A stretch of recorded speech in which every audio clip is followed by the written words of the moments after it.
Hello.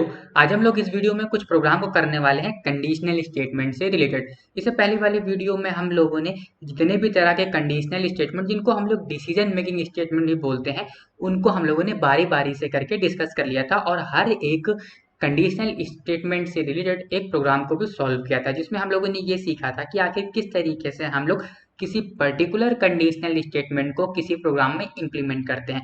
आज हम लोग ये जो प्रोग्राम करने वाले हैं ये बोर्ड वाले स्टूडेंट के लिए भी काफ़ी ज़्यादा इंपॉर्टेंट हो सकता है। जो बच्चे 9th या 10th आईएससी आईसीएसई बोर्ड में पढ़ते हैं उनके लिए भी ये प्रोग्राम काफ़ी ज़्यादा इंपॉर्टेंट है। साथ ही साथ ये प्रोग्राम उनके लिए भी इंपॉर्टेंट है जो कि सीपी करना चाहते हैं, मतलब कि कॉम्पिटेटिव प्रोग्रामिंग करना चाहते हैं, क्योंकि यहाँ पर आपको एक लॉजिक बिल्डिंग करने का तरीका मिलेगा कि आखिर किस तरीके से हम लोग लॉजिक को बिल्ड करते हैं। ये जो प्रोग्राम है ये काफ़ी ज़्यादा सिंपल प्रोग्राम होने वाले हैं। इनका जो कोड होगा वो मैं आपके सामने ही ब्लूजे के अंदर टाइप करूंगा और हर एक लाइन को एक्सप्लेन करूंगा जैसा कि मैं करता हूं। और जो मैं कोड वहां पर लिखूंगा उस कोड को मैं इस डॉक फाइल में अटैच करके इसकी पीडीएफ बनाकर आपको वीडियो के डिस्क्रिप्शन में प्रोवाइड कर दूंगा। आप वीडियो के डिस्क्रिप्शन से उन कोड को फ्री ऑफ कॉस्ट डाउनलोड करके अपने लैपटॉप के अंदर रन करके देख सकते हो। तो चलो यार ब्लूजे को ओपन करते हैं और इन प्रोग्राम को बारी बारी से कोड करना स्टार्ट करते हैं।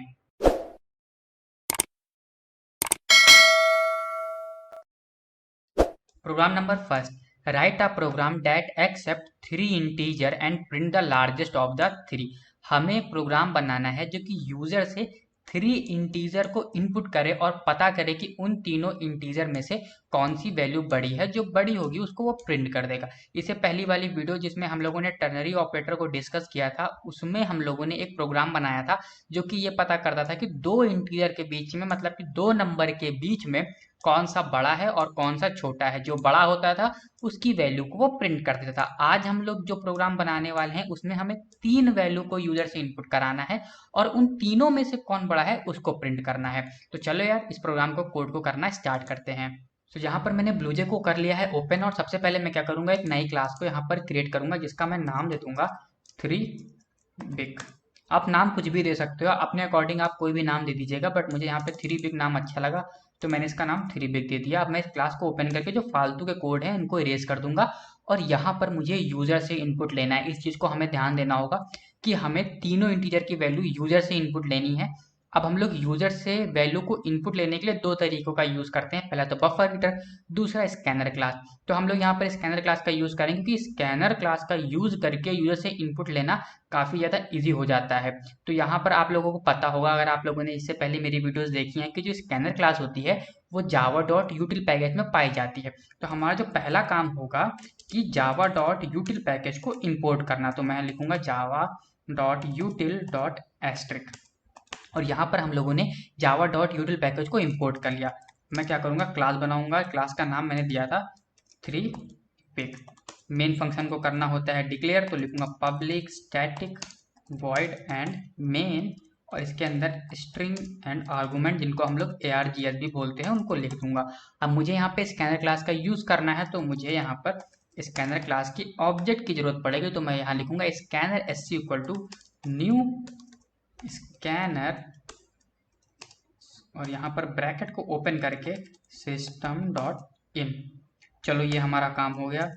अब मुझे करना क्या है, यूजर से तीन इंटीजर की वैल्यू को इनपुट करना है। तो मैं क्या करूंगा, यहाँ पर तीन वेरिएबल को डिक्लेयर कर लूंगा ए बी सी। ए में मैं पहले इंटीजर की वैल्यू को स्टोर कराऊंगा, बी में मैं दूसरे की और सी में मैं तीसरे की। तो मैं सबसे पहले अपने यूजर को मैसेज दूंगा कि भैया ए की वैल्यू, अपना जो पहली इंटीजर की वैल्यू है उसको इंटर करो। तो यहाँ पर मैं मैसेज दूंगा इंटर फर्स्ट वैल्यू और इस फर्स्ट वैल्यू को हमें लेना है ए के अंदर। तो मैं लिखूंगा S C dot next INT, क्योंकि जो हमारा ए वेरिएबल है इसका डेटा टाइप है इंट और इंट के लिए हम लोग S C dot next INT का यूज करते हैं। तो यहाँ पर मैंने S C dot next INT का यूज करके ए के अंदर वैल्यू को स्टोर कर लिया। जो मेरा यूजर इनपुट करेगा टर्मिनल विंडो पे वो ए की वैल्यू हो जाएगी। अब मुझे क्या करना है, सिमिलरली बी और सी की वैल्यू को भी इनपुट करना है। तो मैं क्या करूंगा, यहाँ पर इसको कॉपी एंड पेस्ट करूंगा। फर्स्ट की जगह यहाँ पे करूंगा मैं सेकंड और यहाँ पर एक के प्लेस पे कर दूंगा बी। यहाँ पर मैं फर्स्ट की जगह पे कर दूंगा थर्ड और एक की जगह पे कर दूंगा सी। तो यहाँ पर मैंने यूजर से तीनों वेरिएबल की वैल्यू को इनपुट करा लिया है, मतलब कि हम लोगों ने अपना आधा प्रोग्राम कंप्लीट कर लिया। आधा प्रोग्राम ये था कि हमें यूजर से 3 इंटीजर वैल्यू को इनपुट कराना था, जो हम लोगों ने कर लिया है। अब इन तीनों में से बड़ा कौन सा है ये फाइंड करना है और उसको प्रिंट करना है। तो देखो हम लोग लॉजिक क्या लगाएंगे, चलो लॉजिक की बात कर लेते हैं। सबसे पहले हम लोग क्या करेंगे, दो कोई वेरिएबल उठाएंगे। सपोज करो मैं ए और बी को उठाऊंगा और इन दोनों को कंपेयर करूंगा कि इन दोनों में से बड़ा कौन है। इन दोनों में से जो बड़ा होगा उसको मैं सी से कंपेयर करूंगा, और उन दोनों में से जो बड़ा होगा वही ग्रेटेस्ट होगा इन तीनों में। मैं दोबारा समझा देता हूँ। सपोज करो एक नंबर है ए में, एक नंबर है बी में। अब इन दोनों में से जो बड़ा होगा, सपोज करो बी बड़ा हो गया, तो मैं क्या करूंगा, बी को सी से कंपेयर करूंगा, और इन दोनों में से जो बड़ा होगा वही इन तीनों में से ग्रेटेस्ट हो जाएगा, क्योंकि ए तो वैसे भी छोटा था। ए छोटा था तो वो अगर सपोज करो सी बड़ा हुआ, इन दोनों में सी बड़ा हुआ, तो ए सी से बड़ा नहीं हो सकता, क्योंकि ए तो बी से भी छोटा है। तो इस तरीके से हम लोग यहाँ पर इन तीनों में से ग्रेटेस्ट कौन है ये फाइंड करके प्रिंट कराएंगे। तो मैं इसको करता हूँ क्लोज, और यहाँ पर सबसे पहले मैं एक वेरिएबल को डिक्लेयर कर लूंगा मैक्स नाम से। वो इसलिए अभी मैं आपको बताऊंगा। सबसे पहले मैं पता करूंगा कि ए और बी में से बड़ा कौन है। तो यहाँ पर मैंने लिखा ए ग्रेटर देन बी, और यहाँ पर मैं करली ब्रेसेस को ओपन नहीं करूंगा, क्योंकि अगर आपको सिंगल स्टेटमेंट को एग्जीक्यूट कराना है इफ के अंदर, तो आपको करली ब्रेसेस लगाने की कोई ज़रूरत नहीं होती है। तो यहाँ पर मैं लिखूंगा मैक्स इक्वल टू ए। यहाँ पर मैंने ये करना चाहा कि अगर ए बी से बड़ा है तो मैक्स की वैल्यू ए में चली जाए, नहीं तो यहाँ पर भी मैं करली ब्रेसेस को नहीं लगाऊंगा। गलती से मेरे से करली ब्रेसेस लग गया, क्योंकि यहाँ पर भी मुझे सिंगल स्टेटमेंट को कराना है एग्जीक्यूट। तो यहाँ पर मैंने लिख दिया मैक्स इक्वल टू बी। अगर ए की वैल्यू बी से बड़ी है तो मैक्स की वैल्यू हो जाए ए, नहीं तो मैक्स की वैल्यू हो जाए बी। मतलब ए बड़ा होगा तो वो मैक्स की वैल्यू हो जाएगी, बी बड़ा होगा तो बी की वैल्यू जो होगी वो मैक्स की वैल्यू हो जाएगी। तो इन दोनों में से जो भी बड़ा होगा वो मैक्स की वैल्यू हो गई। अब मैं क्या करूंगा, यहाँ पर कंपेयर कर लूंगा मैक्स और सी को। मैं लिखा मैक्स ग्रेटर देन सी। अब यहाँ पर भी मुझे सिंगल स्टेटमेंट कराना है एग्जीक्यूट, तो मैं लिखूंगा system dot out dot print ln, और यहाँ पर मैं मैसेज दे दूंगा मैक्स प्लस इज ग्रेटर। अब देखो ये मैंने क्या किया, ये चीज मैं आपको समझाता हूँ।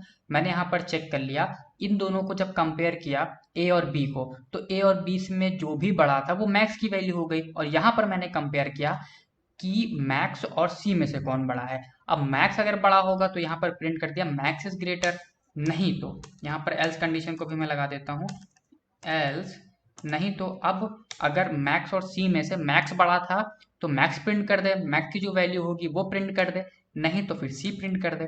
तो इसी चीज को मैं यहाँ पे करूंगा कॉपी, और मैक्स के प्लेस पे कर दूंगा सी।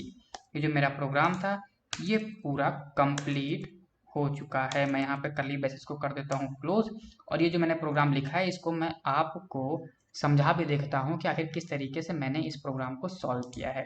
सबसे पहले हम लोगों ने ये पता किया कि इन दोनों, ये जो स्टार्टिंग के दो वेरिएबल हैं, इन दोनों में से कौन सा बड़ा है। इन दोनों में से जिसकी भी वैल्यू बड़ी थी उसको हम लोगों ने मैक्स में कर दिया स्टोर। उसके बाद हमने क्या किया, इस मैक्स में जिसमें इन दोनों का जो ग्रेटर है वो पड़ा हुआ है, उसकी वैल्यू को कंपेयर कर लिया सी से, और इन दोनों में से जो बड़ा था, मतलब मैक्स की वैल्यू और सी में से जो बड़ा था उसको हम लोगों ने प्रिंट करा लिया कि अगर मैक्स और सी में से मैक्स बड़ा है तो मैक्स की वैल्यू प्रिंट कर दे, नहीं फिर सी बड़ा होगा तो फिर सी की वैल्यू प्रिंट कर दे। तो इस तरीके से हम लोग इस प्रोग्राम को बनाएंगे। इसका जो कोड है मैं उस फाइल में कॉपी पेस्ट कर दूंगा। आप जब नीचे डिस्क्रिप्शन से डाउनलोड करेंगे तो आपको एक पीडीएफ मिलेगी, उस पीडीएफ में जो कोड जो मैंने लिखा है वो आपको प्रोवाइड करा दिया जाएगा। तो चलो अब इसको कंपाइल करके रन करना स्टार्ट करते हैं। Class compile no syntax error, मतलब कि जो मेरा प्रोग्राम है ये 100% सही है। मैं इसको करता हूँ क्लोज और इसको करता हूँ रन। ये मेरा प्रोग्राम रन कर गया। मुझे वैल्यू मांग रहा है, मैंने दिया 5, दूसरी वैल्यू दिया 4, तीसरी वैल्यू दिया 6। अब यहाँ पे इनपुट आना चाहिए 6, क्योंकि तीनों में से सबसे बड़ा है 6। 6 इज ग्रेटर, ये देखो आंसर आ गया। इस प्रोग्राम को दोबारा से मैं रन करा के आपको दिखा देता हूँ किसी 3 दूसरी वैल्यू को लेके। तो यहाँ पर मैंने इस प्रोग्राम को किया ओपन, पहली वैल्यू दे दी 10, दूसरी वैल्यू दे दी 25 और तीसरी वैल्यू दे दी मैंने 20। तो इस केस में आंसर आना चाहिए 25 इज ग्रेटर। क्या आता है देखो, 25 इज ग्रेटर। तो इस तरीके से हम लोग ऐसा प्रोग्राम बनाते हैं जो कि तीन इंटीजर वैल्यू में से कौन सी वैल्यू बड़ी है उसको फाइंड कर सके। तो चलो यार अब नेक्स्ट प्रोग्राम को सॉल्व करना स्टार्ट करते हैं। Program number 2, write a menu driven program. देखो अगर आपके क्वेश्चन में ये वाला वर्ड, ये जो मेन्यू ड्रिवन है, ये आपको लिखा हुआ मिल जाए तो आप समझ जाना कि आपको इनपुट करने के लिए भी कंडीशन का यूज करना पड़ेगा। कैसे, वो भी मैं आगे आपको बताऊंगा। पहले मैं क्वेश्चन पूरा रीड करके क्वेश्चन आपको समझा देता हूँ। Write a menu driven program that accept user option of converting Fahrenheit to Celsius और Celsius to Fahrenheit and depending on the user choice carries out the conversation. और ये हैं फॉर्मूले। देखो हमें एक ऐसा प्रोग्राम बनाना है कि जो यूजर से पूछे कि आपको करना क्या है, आपको टेम्परेचर को फ़ारेनहाइट से सेल्सियस में कन्वर्ट करना है या फिर सेल्सियस से फ़ारेनहाइट में कन्वर्ट करना है। उसके बाद वो टेम्परेचर को इनपुट ले। अगर हमारे यूजर को अपने टेम्परेचर को फ़ारेनहाइट से सेल्सियस में कन्वर्ट करना है तो उस केस में हमारा जो प्रोग्राम है वो यूजर से टेम्परेचर को फ़ारेनहाइट में इनपुट ले और उसको सेल्सियस में कन्वर्ट करके दे दे। बट अगर हमारा जो यूज़र है वो टेम्परेचर को सेल्सियस से फ़ारेनहाइट में कन्वर्ट करना चाहता है तो उस केस में हमारा जो प्रोग्राम है वो यूज़र से टेम्परेचर को सेल्सियस में इनपुट ले और उसको रिटर्न फ़ारेनहाइट में करके दे दे। अब देखो ये चीज़ हम लोग करते कैसे हैं, इस चीज़ को हम लोग ब्लूजे के अंदर जाकर समझते हैं। तो यहाँ पर मैंने अपने ब्लूजे को ओपन कर लिया है और सबसे पहले तो मैं एक नई क्लास को क्रिएट करूँगा जिसका मैं नाम दे दूंगा टेम्प एस। और इस टेम्प एस क्लास के अंदर मैं कोडिंग करना स्टार्ट करूँगा। मैं इसको ओपन करता हूँ, फालतू के कोड को इरेज करता हूँ और आपको पता है मुझे यहाँ पर मेन्यू ड्रिवन प्रोग्राम बनाना है, मतलब कि यूज़र से चॉइस लेनी है कि आपको करना क्या है। आपको टेम्परेचर को सेल्सियस टू फ़ारेनहाइट कन्वर्ट करना है या फिर फ़ारेनहाइट टू सेल्सियस करना है। तो आपको पता है चॉइस लेने के लिए हम लोग दो ऑप्शन का यूज़ करेंगे यहाँ पर, या तो हम लोग बफर रीडर का यूज़ कर सकते हैं या तो हम लोग स्कैनर क्लास का यूज़ कर सकते हैं। स्कैनर क्लास से बनाएंगे तो हमें इजी पड़ेगा, इसलिए हम लोग यहाँ पर स्कैनर क्लास का यूज़ करके यूज़र से चॉइस इनपुट कराएंगे। तो यहाँ पर मैं लिखूंगा import Java dot util dot asterisk और यहाँ पर सबसे पहले मैं क्लास का नाम दे देता हूँ जो कि मैंने रखा था टेम्पेस। उसके बाद मैं यहाँ लूँगा public static void and main. ये मैंने यहाँ पर अपने जो मेन फंक्शन है उसको कर लिया है डिक्लेयर और यहाँ लिखूंगा स्ट्रिंग एंड आर्गुमेंट मतलब args। अगर आप मेरी वीडियोस को स्टार्टिंग से देख रहे होंगे तो आपको इतनी चीज़ें तो रट गई होंगी अब तक। फिर मैं क्या करूँगा, लिखूंगा scanner S equal to new scanner और लिखूंगा सिस्टम डॉट इन। इतना तो बेसिक स्ट्रक्चर है जो मुझे लिखना ही होता है अगर मुझे स्कैनर क्लास का यूज़ करके इनपुट लेना है। अब मैं क्या करूँगा, यहाँ पर अपने यूज़र को एक चॉइस वाला मैसेज दूंगा कि आपको करना क्या है। अगर आपको अपने टेम्परेचर को फ़ारेनहाइट से सेल्सियस में कन्वर्ट करना है तो उस केस में आप 1 को इनपुट करो। बट अगर आपको अपने टेम्परेचर को सेल्सियस टू फ़ारेनहाइट में कन्वर्ट करना है तो उस केस में आप लोग 2 को इनपुट करो। तो यहाँ पर मैं क्या करूँगा, मैसेज देने के लिए system dot out dot print ln का यूज़ करूँगा। आप सबको पता है जावा लैंग्वेज के अंदर अगर हमें किसी भी चीज़ को प्रिंट कराना है तो उस केस में हम लोग system dot out dot print ln का यूज़ करते हैं। तो अब मैं यहाँ पे सबसे पहले करूँगा क्या, यहाँ लिखूँगा इंटर योर चॉइस और यहाँ पर मैं लगा दूंगा स्लैश एन। स्लैश एन क्या करता है, नई लाइन में इस टेक्स्ट को प्रिंट कर देता है। अगर मैं यहाँ पर कुछ और लिखूंगा तो क्या करेगा, वो नई लाइन में हमें टर्मिनल विंडो पे शो होगा। अभी मैं इसको रन करके आपको दिखाऊंगा। मैं यहाँ पर लिखूंगा 1 फॉर फ़ारेनहाइट टू सेल्सियस और 2 फॉर सेल्सियस टू फ़ारेनहाइट और यहाँ पर भी मैं क्या करूँगा, स्लैश एन को लगा दूंगा। अब देखो ये स्लैश एन काम कैसे करता है।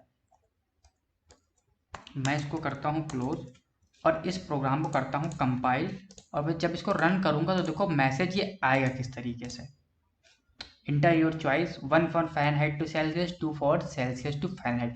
कुछ इस तरीके से हम लोग स्लैश एन स्लैश टीन का यूज़ करके अपना जो प्रोग्राम है उसका जो आउटपुट है उसको काफ़ी ज़्यादा अट्रैक्टिव बना सकते हैं। इसके लिए मैं एक डेडिकेटेड वीडियो बनाऊंगा जहां पर मैं आपको स्लैश एन स्लैश टी और भी जो होते हैं उनके बारे में डिटेल में बताऊंगा। फिलहाल के लिए आप इतना समझ लो कि यहाँ पर हमने स्लैश एन का यूज़ इसलिए किया ताकि हमें नई लाइन में ऑप्शन देखने को मिल सके और हमारा जो यूज़र है उसको समझने में कोई प्रॉब्लम ना हो। तो यहाँ पर मैंने यूज़र को चॉइस वाला जो ऑप्शन था वो मैंने प्रोवाइड कर दिया। अब मुझे चॉइस इनपुट भी करानी है क्योंकि उसी चॉइस के अकॉर्डिंग ही मुझे आगे अपने प्रोग्राम में काम करना है। तो मैं क्या करूँगा, एक वेरिएबल डिक्लेयर कर लूँगा n और उसमें यूज़र की जो चॉइस है उसको कर लूँगा एक्सेप्ट। तो यहाँ लिखूँगा sc डॉट नेक्स्ट int। इतना हो गया। एंड में मैंने अपना जो यूज़र है उसकी जो चॉइस है उसको इनपुट कर लिया। अब अगर हमारा जो यूज़र है वो 1 इनपुट करता है तो हमें टेम्परेचर को फ़ैन हाइट में इनपुट लेना है और सेल्सियस में कन्वर्ट करके उसे दे देना है। बट अगर हमारा यूज़र 2 इनपुट करता है तो उस केस में हमें टेम्परेचर को सेल्सियस में इनपुट लेना है और फ़ैन हाइट में कन्वर्ट करके दे देना है। तो अब मैं क्या करूँगा, यहाँ पर कंडीशन लगाऊँगा। कंडीशन इसलिए लगाऊँगा कि हमारा जो यूज़र है उसने इनपुट क्या किया है उसको चेक करने के लिए। तो मैं यहाँ लिखूँगा n=1, मतलब कि अगर जो हमारा यूज़र है उसने लिखा है n=1, मतलब हमारे यूज़र को टेम्परेचर फ़ैन हाइट में इनपुट करना है और उस फ़ैन हाइट के टेम्परेचर को सेल्सियस में कन्वर्ट करके प्रिंट कराना है। उसका मेन पर्पज़ ये है 1 इनपुट करने का। तो यहाँ मैं क्या करूँगा, सबसे पहले एक वेरिएबल को डिक्लेयर करूँगा f, और यहाँ पर एक मैसेज दूंगा system.out.println, और यहाँ पर उसको मैसेज दूंगा इंटर टेम्परेचर इन फ़ारेनहाइट।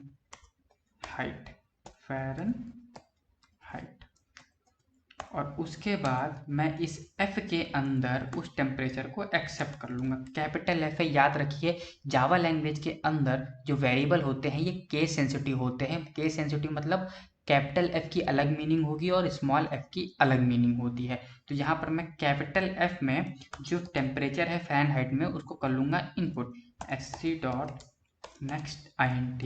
यहाँ पर मैंने अपने यूज़र से टेम्परेचर को फ़ैन हाइट में इनपुट ले लिया है। अब मुझे इसी टेम्परेचर को सेल्सियस में कन्वर्ट करना है। तो मैं लिखूँगा जो मेरा फॉर्मूला है मेरा ये।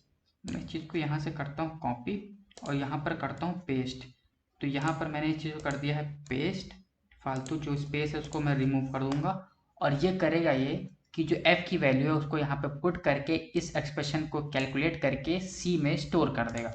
और मैं c की वैल्यू को प्रिंट कर लूँगा, लिखूँगा system.out.println, और यहाँ पर सबसे पहले एक मैसेज दूंगा टेम्परेचर इन सेल्सियस, और यहाँ पर लिखूँगा +c।